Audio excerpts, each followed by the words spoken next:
Big Brothers Big Sisters of Winnipeg has been connecting mentors with children and teens for the past 50 years. Its programs not only change the lives of those who participate, it positively affects the community at large as well. Here now to explain is Executive Director Jane Marion.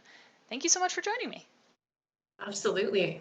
Can you chat a little bit about what Big Brothers Big Sisters of Winnipeg does? We provide youth that are facing adversity with positive developmental relationships. They're facing adversity for a number of reasons. Either they're socially sort of isolated at home, single parent families who just need an additional positive, caring person to spend time with that young person and share activities that they enjoy together and really grow their bond over time.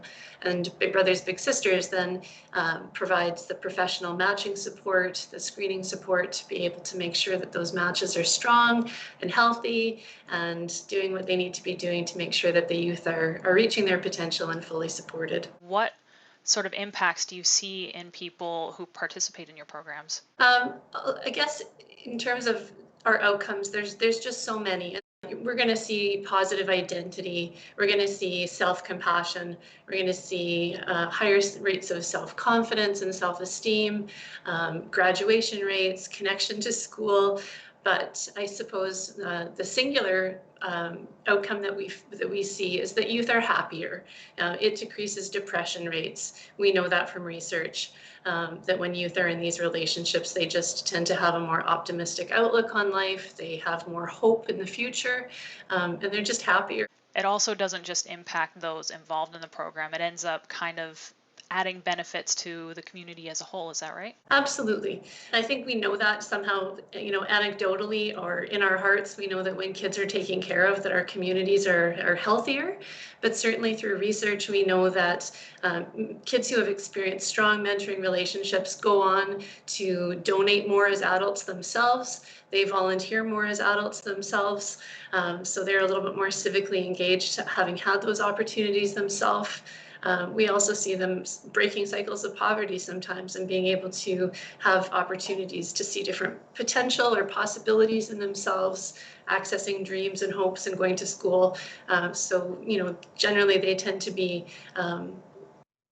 members of our community who just aren't struggling as much as they may have when they were younger. How has the COVID-19 pandemic affected how you guys have been able to operate? Well, it's interesting because there's a lot of programs out there that focus on youth recreation and activities, but our one-to-one matches are relationships and they kind of transcend walls. So we've been able to make sure that virtually they're able to still connect with each other.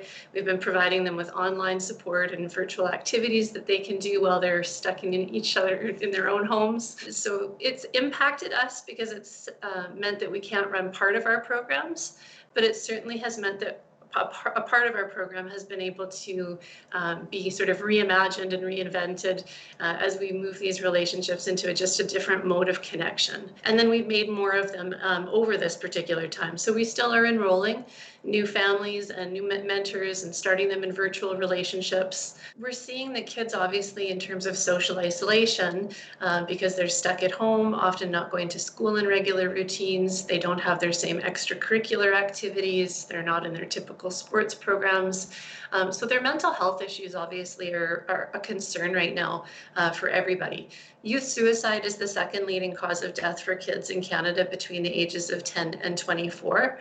And so really knowing that mental health issues in Winnipeg, in children, that they need these supportive relationships and that it's supported by evidence, it's supported by research, that it does decrease depression and that it does help kids to kind of tap into those strengths in themselves that can kind of shore them up through tough times at school, at home, in the community with pandemics. So I'm really hoping that as a community we can know better as we move out of this how important it is to show up for the kids now and to make sure that we're making commitments to their mental health.